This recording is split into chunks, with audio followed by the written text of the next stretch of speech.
Assalamualaikum warahmatullahi wabarakatuh. Hari ini kita akan membahas soal Sipenmaru Poltekkes Kementerian Kesehatan bidang studi IPA Biologi tahun 2017. Kita bacakan. Berikut ini adalah enzim yang terlibat dalam proses rekayasa genetika.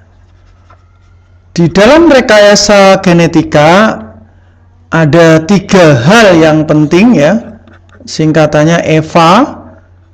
Yang pertama butuh enzim, yang kedua butuh vektor, yang ketiga butuh agen. Nah, kita akan bicara tentang enzim. Enzimnya untuk rekayasa genetika itu ada 2 macam. Yang pertama enzim pemotong DNA, yang kedua adalah penyambung DNA. Memotong menggunakan enzim restriksi, kalau menyambung menggunakan enzim ligase. Jadi jawabannya adalah E. Selanjutnya nomor 62. Di bawah ini termasuk filum Arthropoda. Jadi secara klasifikasi Arthropoda ini termasuk ke dalam kelompok invertebrata atau avertebrata yang dikenal sebagai hewan tidak bertulang belakang dengan ciri khas kaki berruas-ruas atau berbuku-buku. Nah, ini ada 4 kelompok disingkat sebagai CAMI ya. Yang pertama adalah kelompok krustase. Ini contohnya adalah udang, kepiting ya. Yang kedua arachnida. Ini contohnya adalah laba-laba, kalajengking ya. Kemudian ada Myriapoda. Ini contohnya ada kaki 1000, kemudian lipan. Dan yang terakhir adalah insekta atau serangga. Ya. Nah, ini kita tulis dulu.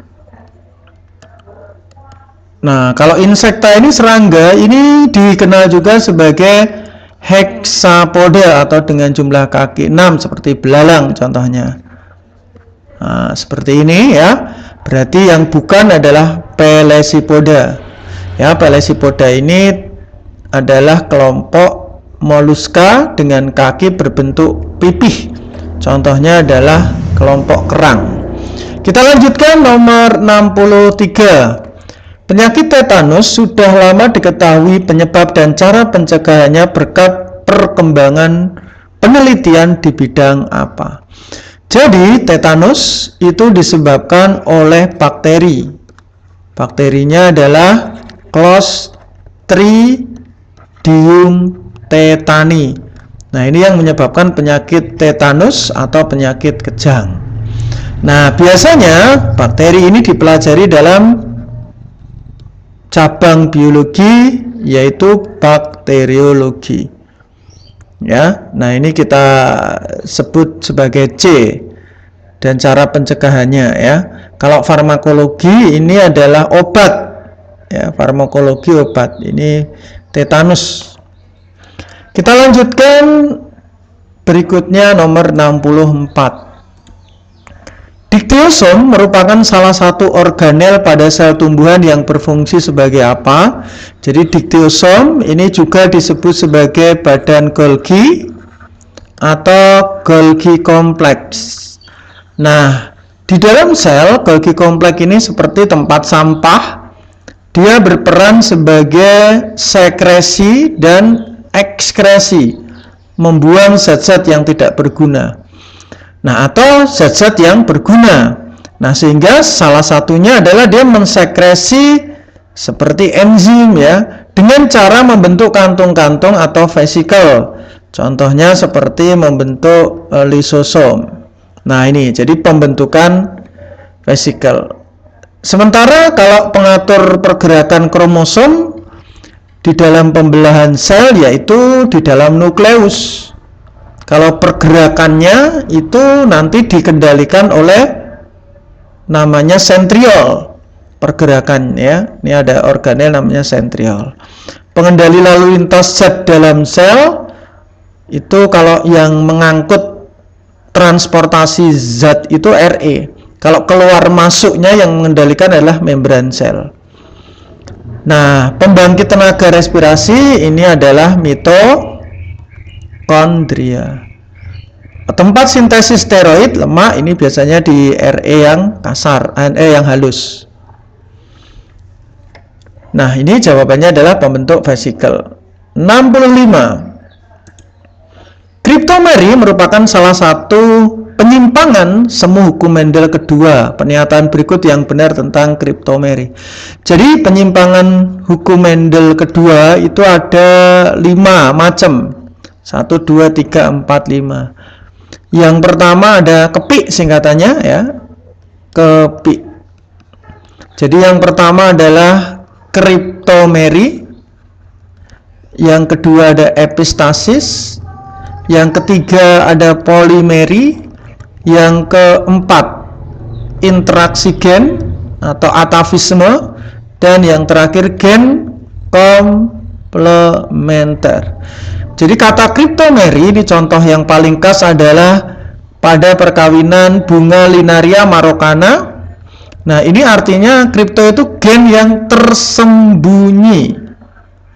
Nah, jadi kata kuncinya ini tersembunyi. Ya. Kalau epistasis ini gen dominan yang menutupi gen dominan yang lain. Nah, contohnya ini adalah epistasis. Kalau interaksi beberapa gen yang saling melengkapi, ini adalah atavisme, ini interaksi gen. Contohnya pada cengger ayam. Interaksi hampir menambah, ini juga polimeri ya. Nah, ini polimeri, saling menambah. Munculnya suatu sifat akibat interaksi beberapa gen, ini juga bisa gen yang saling melengkapi ya. Kalau yang saling melengkapi ini. Oh maaf, ini B tadi ya. Jadi yang interaksi gen yang saling melengkapi itu gen komplementer. Kalau interaksi gen yang bersifat kumulatif ini adalah polimeri. Kemudian munculnya suatu sifat, nih kita tulis ya. Ini tadi polimeri, ini gen komplementer. Munculnya beberapa sifat interaksi gen, ini interaksi gen atau atavisme. Nah, ini sahabat cerdas 65E. Selanjutnya nomor 66. BOD merupakan salah satu indikator yang digunakan untuk menguji kualitas air. Manakah yang benar tentang pernyataan BOD? Jadi kita cek di sini. BOD itu singkatannya adalah biological oxygen demand. Artinya adalah kebutuhan oksigen untuk aktivitas mikroorganisme. Nah, jadi jumlah oksigen dibutuhkan oleh aktivitas mikroorganisme dalam air yang D ini. Biasanya jika BOD-nya tinggi, itu menunjukkan di situ proses penguraiannya tinggi, ya. Jadi menunjukkan ya, proses aktivitas mikroorganismenya tinggi ya, terutama mikroba aerobik ini tinggi, atau proses penguraiannya tinggi. Kalau penguraian tinggi berarti tercemar kondisinya. Kalau air yang tercemar itu BOD-nya tinggi. Nah, kalau BOD-nya tinggi itu menunjukkan ya kondisi perairannya itu tercemar. Nilai BOD tinggi, kualitas airnya baik, salah, harusnya buruk. BOD yang tinggi, mikroorganisme semakin sedikit, salah, semakin banyak. BOD tinggi, kadar oksigen terlalu dalam, tinggi, kebalik. Jadi kalau justru kebutuhan oksigennya tinggi menyebabkan dissolved oksigen atau oksigen yang terlalu dalam air akan rendah. Karena oksigen diminta terus. Nilai BOD yang tinggi menyebabkan terjadinya penguraian aerob. Jadi kebalik ini harusnya. Dengan penguraian aerob menyebabkan BOD tinggi gitu. Oke, kita lanjutkan nomor 67. Produk hasil dari siklus Krebs. Ini sahabat cerdas, ini bicara tentang respirasi aerob. Ada glidik sitelek, glikolisis, dekarboksilasi, siklus Krebs, dan transfer elektron. Nah, salah satunya adalah tahap yang disebut siklus Krebs.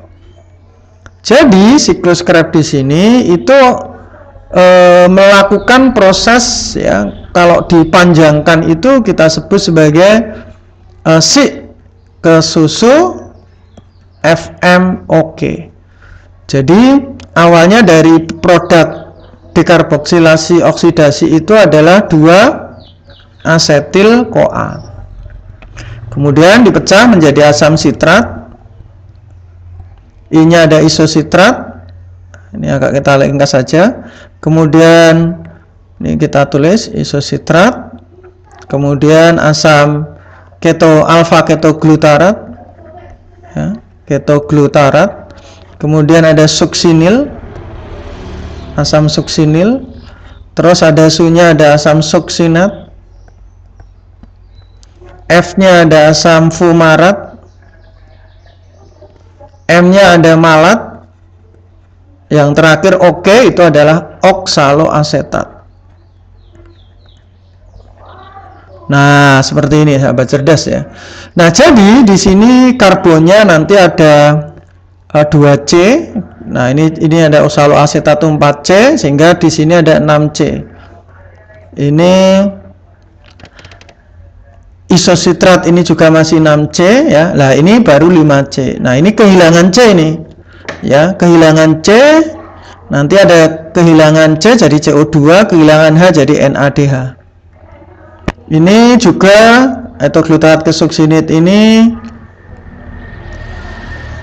4C ya, 4C sehingga juga kehilangan C dan H. Ini ada CO2. Nah, ini juga ada NADH. Nah, ini juga NADH. Nah, kemudian di sini suksinil ke suksinat ini 4C sama. Cuman tidak ada C yang hilang, tidak ada H yang hilang. Tetapi di sini akan terbentuk ATP. Ya, kemudian kita lanjutkan suksinit ke ini ada 4C ya, tetap. Ya, suksinit ke suksinat ada ATP. Ini suksinat ke fumarat itu ada H yang hilang ditangkap FAD jadi FADH. Ini 4C tidak ada produk yang keluar, fumarat ke malat. Lah ini ada H yang hilang terbentuk NADH. Jadi sekali siklus Krebs itu nanti akan terbentuk C yang jumlahnya 2. Kalau 2 asetil CoA jadi ada 4 CO2. Ini 2 ya. Ini per 1 tambah 1 kan 2. NADH-nya 1, 2, kemudian ada 3, ya, 3 kali 2, jadi ada 6 NADH. Terus FADH-nya ada 1, kalikan 2, maka ada 2 FADH. ATP-nya 1 kali 2, jadi ada 2 ATP. Jadi produk dari siklus Krebs ada 4 CO2, 2 ATP, 6 NADH, dan 2 FADH, mohon maaf ya. FADH-nya ada 2. Nah, jadi kita lihat, dicari. Nah, ini 4 CO2 ini ya, sahabat cerdas, 2 ATP, 6 NADH, 2 FADH. Oke, nomor 67 jawabannya adalah A. Nomor 68. Di bawah ini termasuk telinga bagian tengah. Sahabat cerdas bisa dilihat ya, telinga itu ada beberapa bagian secara sederhana ya. Nah, seperti ini sahabat cerdas ya. Nah, gini aja sederhana ya. Jadi ada telinga bagian luar, itu contohnya ada daun telinga, ya, ada lubang telinga dan gendang telinga. Nah, telinga bagian tengah ini ya, ada kita sebut sebagai osikel atau tulang pendengaran. Ini ada malas, martil, landasan sama sanggurdi. Ya, jadi ada martil, kemudian landasan dan sanggurdi. Ini tulang pendengaran ya. Atau malleus incus stapes. Nah, ini adalah saluran eustachius. Ini ada di bagian tengah. Ini yang mengatur tekanan udara. Jadi jawabannya adalah ini. Nah, kemudian ini ada koklea atau rumah siput. Nah, ini ada saluran setengah lingkaran ya. Namanya saluran semisirkularis yang mengatur keseimbangan. Nah, di sekitar sini ini ada vestibula. Ini juga sebagai alat keseimbangan. Ya, vestibula ini bagian dari labirin ya, ada saluran setengah lingkaran, ada vestibula, ini pusat keseimbangan. Nah, kalau koklea ini adalah pusat pendengaran. Jadi ini ada bagian dalam, ini bagian dalam, ini bagian dalam. Kalau kelenjar sebasia ini ada di kulit, yaitu sebagai kelenjar keringat ya, gitu. Oke, jawabannya 68 adalah D. Kita lanjutkan nomor 69. Reseptor Krauss pada kulit mendeteksi rangsangan apa? Jadi, sahabat cerdas bisa perhatikan. Ini singkatannya Mrs. KD pecinta rupiah. Oh, Mrs. KD pecinta rupiah. Nah, pertama adalah Meissner. Ini merasakan S, ini merasakan sentuhan. Kemudian K-nya adalah Krauss. Ini merasakan D, berarti dingin. Krauss dingin. BC ini berarti Pacini. Ini merasakan T, berarti tekanan. Nah, yang terakhir saraf Ruffini ini adalah panas. Sehingga kalau Krauss berarti jawabannya adalah dingin. B. Ya, kalau nyeri dan geli ini adalah ujung saraf bebas. Ujung saraf bebas. Nah, terakhir sahabat cerdas nomor 71, karena nomor 70 soal kimia ya. Berikut ini adalah enzim yang fungsinya berperan di dalam replikasi DNA. Jadi DNA itu digandakan ada polyhedrin. Nah, jadi yang pertama ada polimerase ya. Jadi ada polimerase. Polimerase yang pertama, yang kedua ada ligase, yang ketiga ada helikase. Nah, ini ada helikase. Yang keempat ada primase.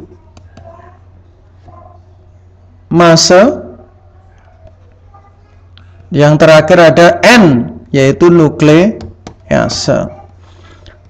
Nah, inilah yang berperan dalam replikasi DNA. Jadi polyhedrin. Yang pertama polimerase ini untuk memanjangkan ya, untuk memanjangkan rantai nukleotida. Jadi DNA itu untuk memanjangkan rantai nukleotida ini membentuk DNA baru. DNA baru. Kemudian kalau ligase itu menyambung nukleotida. Menggabungkan, liga itu gabungan. Menyambung nukleotida rantai DNA baru yang terbentuk, menyambung rantai DNA baru yang terbentuk. Kemudian helikase ini adalah membuka, ya, membuka dengan cara menghidrolisis rantai ganda polinukleotida. Jadi rantai DNA ini akan dibuka, yang ganda gini akan dibuka. Nah, jadi membuka rantai menjadi dua rantai. Ya, dua rantai tunggal polinukleotida. Jadi membuka rantai DNA helikase. Kemudian primase adalah mensintesis RNA primer. Jadi justru dia mensintesis RNA primer pada cetakan rantai DNA. Kemudian yang terakhir adalah nuklease. Ini memecah rantai polinukleotida menjadi dua rantai mononukleotida. Jadi ini memecah ini. Jadi rantai yang banyak DNA yang polinukleotida itu menjadi rantai-rantai yang satu. DNA yang polinukleotida menjadi mononukleotida. Nah, seperti ini sahabat cerdas gambarannya. Nah, ini. Nah, jadi pada saat DNA itu rantainya mau membuka ya, itu menggunakan helikase. Nih, jadi rantainya ini dibuka. Kemudian ada RNA primer, ini untuk mensintesis RNA. Kemudian untuk memperpanjang DNA polimerase itu merangkai rantai nukleotida yang panjang. Jadi memanjangkan. Kemudian DNA polimerase tadi memanjangkan, kalau menyambung adalah ligase. Nah, kalau memecah jadi potongan-potongan kecil nanti yang namanya nuklease. Seperti ini sahabat cerdas. Jadi helix itu harusnya tadi membuka, salah, memanjangkan itu adalah polimerase. Primase itu membentuk RNA, ligase menyambung. Nah, ini yang benar. Polimerase ini adalah untuk memanjangkan rantai DNA. Nuklease itu memecah DNA menjadi mononukleotida. Jadi jawabannya adalah C. Seperti itu sahabat cerdas ya. Selamat berjuang. Kita sudahi dulu. Bila taufik walhidayah. Assalamualaikum warahmatullahi wabarakatuh.